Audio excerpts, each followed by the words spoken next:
Hello जी।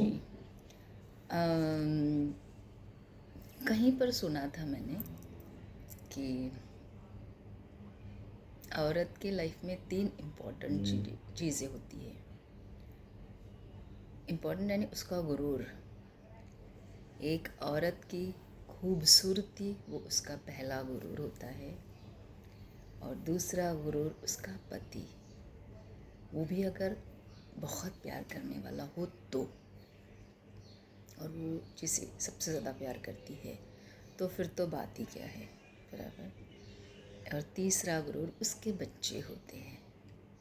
बराबर। ये तीनों गुरूर उसके होते हैं, लेकिन वो तीसरा गुरूर जो उसके बच्चे होते हैं ना, उसके लिए वो अपने पहले गुरूर को ख़त्म कर देती है। उसकी बॉडी, उसकी सुंदरता, उसकी ब्यूटी, वो उसको पूरी तरह से तबाह कर देती है, बर्बाद कर देती है। किस लिए? अपने तीसरे गुरूर, अपने बच्चों के लिए। और सोचो, अगर वो बच्चे बड़े होके, बड़े भी नहीं, जस्ट स्कूल फिनिश करके कॉलेज जाके थोड़ा जस्ट कमाने लग गए, और वो ऊंची आवाज़ में माँ के साथ बात करें, और माँ को ऐसा दिखाए कि वो खाली चूल्हा चौका ही करती है, उसको तो दुनिया का नॉलेज ही नहीं है, वो तो कुछ कर ही नहीं सकती है। सोचो उस माँ के ऊपर क्या बीतती होगी।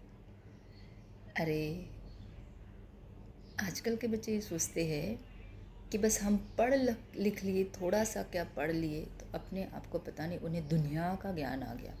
लेकिन वो ये नहीं समझते हैं कि जिस माँ ने उन्हें पैदा किया, उन्हें संभाला है, तो वो अपने आप को इस उम्र में भी संभाल सकती है। लेकिन वो खामोश रहती है ये सोच के कि वो उसके बच्चे हैं, उन्होंने 9 महीने अपने पेट में रखा है, और वो सबसे ज़्यादा दुनिया में माँ अगर किसी से प्यार करती है तो अपने बच्चों से। और वो प्यार के खातिर वो चुप रहती है, प्यार के खातिर, क्योंकि उसकी जान, उसकी कहते हैं ना जान, उन बच्चों में बसती, इसके लिए वो चुप रहती। लेकिन वो चुप्पी का मतलब बच्चे समझते हैं कि माँ तो एवे ही है, उसे तो कुछ आता ही नहीं है। लेकिन माँ से बड़ी इस दुनिया में कोई गुरु नहीं, कोई पंडित नहीं, कोई एस्ट्रोलॉजर नहीं है। माँ को सब समझता है लेकिन वो कहती नहीं है। लेकिन उसके पेशेंस का बच्चों ने नाजायज़ फ़ायदा नहीं उठाना चाहिए। ये मैं आजकल के बच्चों को कहती हूँ कि कितनी भी स्ट्रॉन्ग माँ हो, कितनी भी स्ट्रॉन्ग, उसने दुनिया को देखा है करीब से, उसने दुनिया के साथ लड़ा है, लेकिन कभी कभी ना बच्चों के सामने वो कमज़ोर बन जाती है, कमज़ोर बन जाती है। वो इसलिए क्योंकि उसका अपना खून है, उसने उनको सींचा है अपने खून से, इसके लिए। लेकिन इसलिए मैं कहती हूँ कि आजकल के बच्चे ना अपने आप को शाना समझना बंद करें, अपने आप को बहुत बड़ा ज्ञानी समझना बंद करें, और कम से कम ऊंची आवाज़ में तो बात मत करो। बाद में बाकी की बातें तो, बट ऊंची आवाज़ उस माँ के साथ आँख मिला के तो बात नहीं करो। क्योंकि जिस माँ ने तुम्हें पाल पोस के इतना बड़ा किया है, तो वो बहुत कुछ जानती है तुम्हारे बारे में, तुम क्या कर रहे हो, तुम कहाँ गलत जाओगे। कहते हैं ना, माँ से ज़्यादा बड़ी इस दुनिया में कोई इंट्यूशन किसी को नहीं होती।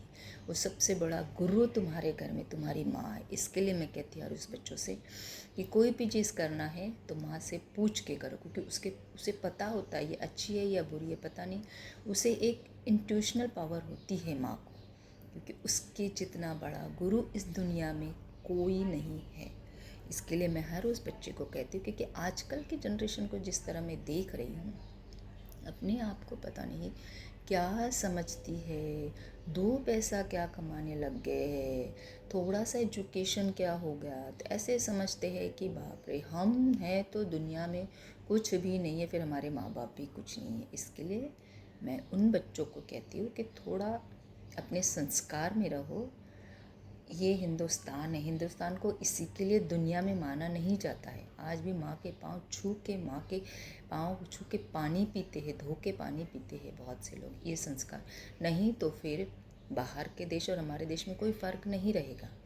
इसके लिए है ना, अपने देश में ना अपनी माँ की सेवा करो। और मैं कहती हूँ ना, जितना भी कमा रहे हो ना, महीने में, हर महीने में कमाई का एक छोटा सा हिस्सा भी अगर माँ के लिए कुछ गिफ्ट लाओगे ना, आपकी बरकत देखो कितनी होती है। इसलिए मैं हर उन बच्चों को कहती हूँ, आज के जनरेशन को, कि माँ के साथ कभी ऊंची आवाज़ में बात मत करो। माँ का दिल टूटता है, वो दिखाती नहीं है, लेकिन अकेले में वो रोती है, वो रोती है कभी। और जिस दिन उसके दिल में, अगर याद रखना, माँ के दिल में अगर बच्चों के लिए नफ़रत हो जाएगी तो तुम 10 भगवान के पास चले जाओ, वो नफ़रत तुम कभी बदल नहीं सकते। क्यों, जितना प्यार करती है करती है करती है, लेकिन जिस दिन, पहले तो वो नफ़रत नहीं कर सकती, लेकिन जिस दिन जिस उस माँ के दिल में तुम्हारे लिए नफ़रत हो गई, तुम दुनिया का कोई भी भगवान आके मना ले, उस माँ को नहीं मना सकता है। इसके लिए मैं कहती हूँ कि तुम्हारा पहला गुरु तुम्हारी माँ है।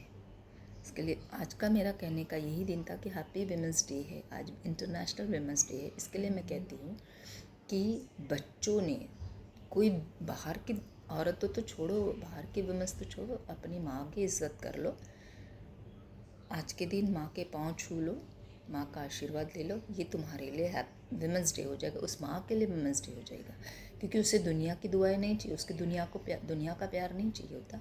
बच्चों का प्यार मिल जाए ना, बहुत हो जाए, समझे। इसीलिए ये स्पेशली मैं आज वो मैसेज देना चाहती वुमेंस डे के इस पे, कि तुम्हारे इस माँ का वुमेंस डे जो है ना, माँ बहुत स्ट्रांग है।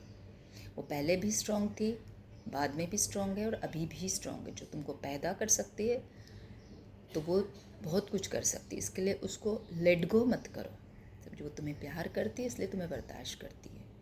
तो इसके लिए मैं कहती हूँ कि आजकल के बच्चे माँ बाप के सामने पहले तो नज़रें मिला के बात करनी भी नहीं चाहिए। और पहली बात तो आजकल के पेरेंट्स फ्रीडम देते हैं ना, फ्रीडम का मिसयूज़ होता है। इसके लिए ऊंची आवाज़ में बात मत करो, माँ से हो सके उतना रिस्पेक्ट से बात करो, ठीक है।